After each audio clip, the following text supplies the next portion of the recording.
Hello, everyone. Thank you for joining us to look at this very important topic. Tonight, we'll be focusing on the Quranic claim about its origin. We want to look at it critically, analyze, and verify the authenticity of such claim using the information within the Quran itself as well as other sources outside the Quran so as to ensure that there is consistency, cohesiveness, and coherency in the claim of the Quran. This is very important because the Muslim Ummah have over the years kept saying or keep claiming that the Quran and Islam is the authentic and the most reliable religion, and Muhammad is the last prophet, and therefore all that Muhammad brought with and along with him, e.g., the Quran and the Hadith, are actually direct information from Allah, and that all humanity is expected to believe and accept it wholeheartedly, in some cases without even questioning.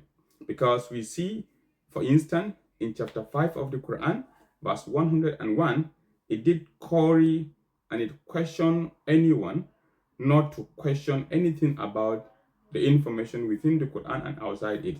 So questions are prohibited, that if answered or if not answered, it may likely cause some problems.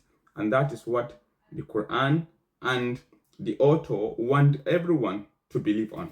However, as a Christian and as an apologist of the Christian religion, we are not just going to accept anything, either within the Bible as well, or even outside the Bible, or within the Quran and outside, to just swallow any information without scrutinizing it and then trying to analyze and see the truth. Because the Bible, I think in Proverbs chapter 15 or thereabout, it did say that it is only a fool that believes everything, but a wise person analyze and internalize and analyze things before knowing what to believe and what to reject. And that is what we are just doing here. So we are being honest with our intellectual capacity. We are being honest to the truth. We are being honest with our souls, knowing that we will be account or we will give an account of whatever we believe or whatever we do when we were on earth on the day of judgment. And that is why this is important for you and I. So don't take it from a different perspective. Just look at it as something something very important, being the truth and a way of searching or trying to know the truth. And that is that. So before we dive into it properly, I want you to kindly subscribe to this our YouTube channel. Follow us on Facebook, TikTok, as well as Instagram. It's called The Ideal Perspective. Each of them you go into by subscribing, you always have our up-to-date videos and our up-to-date kind of ideas and episode, so that you'll be able to raise some kind of observations if you have questions if you want, and you can even invite us for a debate. We are willing to share the insight in regards to our faith and regards to why we believe and what we believe and what we expect you to see if you are a Muslim, using the Quran to explain things for you, and if you're a Christian, you understand better and appreciate God for his faithfulness upon our lives. And that is it. So let's dive into it properly. The Quran, as it is today, it actually presents a claim about its own origin. That is not like other religions, for instance, like the Christian Bible or Judaism. So the Quranic claim is completely different. And in its claim, it does not describe itself as a product or historical environment, historical development, but rather it makes it look actually as a word of Allah, word for word speech of Allah that pre-existed with Allah, and it had a direct transmission from Allah to the Prophet Muhammad through through whatever means that it come down to mankind. So you see, it does not, like I said again, describe itself as a product of historical development.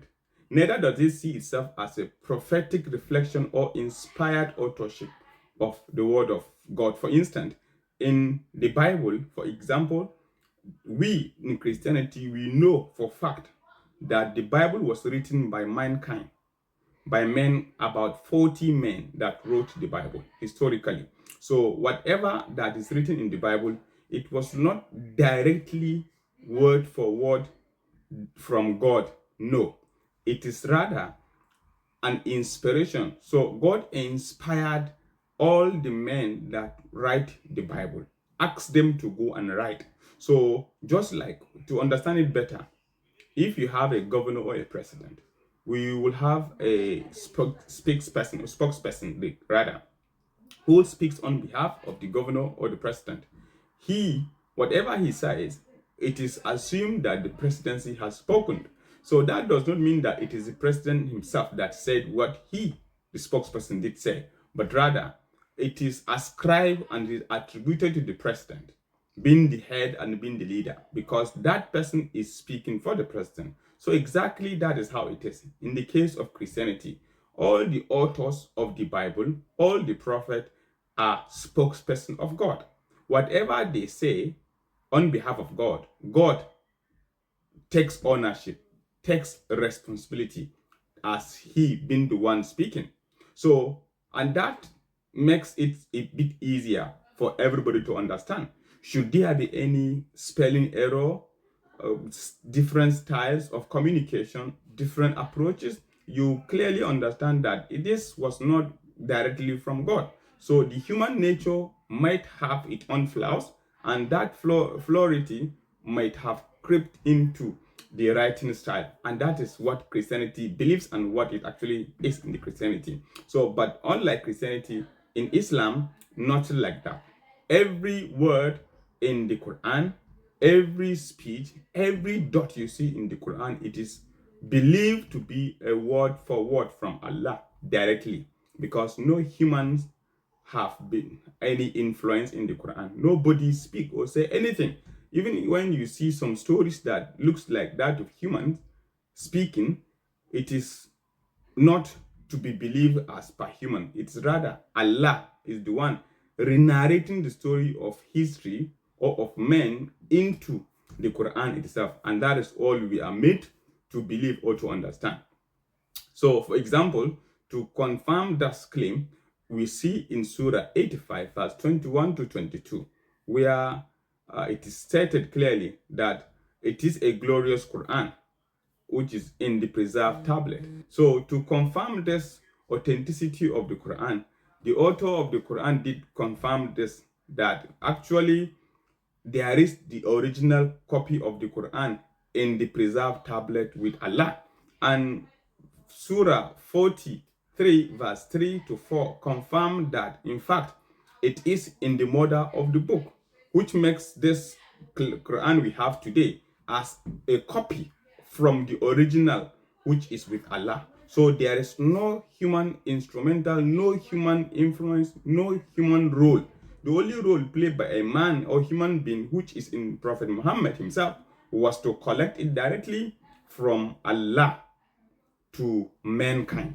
That will also be discussed in the next video, but we are focusing on the origin of the Quran. Now, on this, in order to make sure that there is a consistency and there is a balanced kind of understanding of the origin of the Quran, the Muslim scholars developed some kind of classical theory or theological ideas to establish, one, that the Quran actually existed before creation.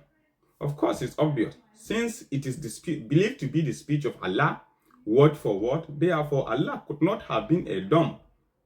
And therefore, if Allah ever exists, which he did, and speaks, so his communication, which is his word, kalima, therefore must exist with him. Without his word, we could not know whether Allah exists or otherwise, and that is just it. So the Quran existed before creation, which is what the Muslims want or teaches about. The second point also is that it is preserved eternally in the heavenly tablet. So like I've said, it is in the mother of book according to Surah 43, verse 3 and 4. And it is also the Quran we recite today by Muslims is identical word for word with the one in the preserved tablet with Allah. So there is no mistake. So the Quran has always been one, and it is one and the same. And there is no change, like I said, according to the Muslim teaching, or Islamic teaching rather. So these claims are not marginal. So you can't just take these claims lightly or normal, because they form the backbone of Islamic theology. The Quran is not merely sacred. It is understood to be the uncreated speech of Allah, which simply means it coexisted with Allah. And of course, it has not been touched by time or history or mediation at all, because it is a copy of Allah's speech word for word.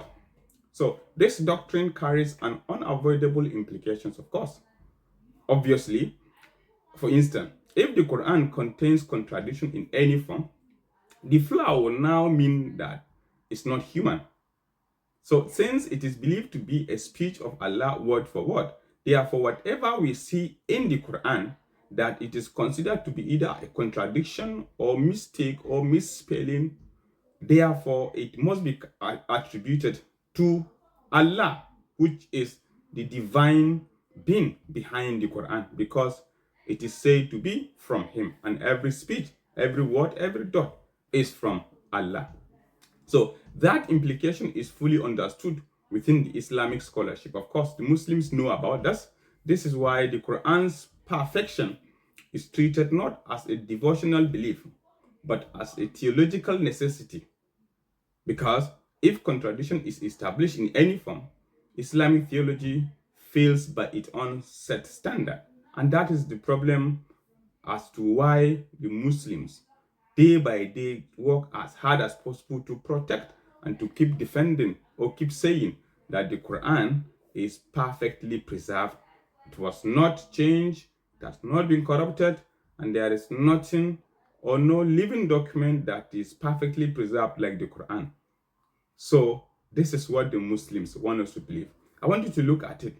If you have the copy of the Quran in any form, or if you've read it in anywhere, you can see things for yourself in comparison to what we just see, some of the verses and some of the places, and compare it whether could that has been actually divine origin of the Quran. Is it actually, can it be viewed as the truth, as a fact?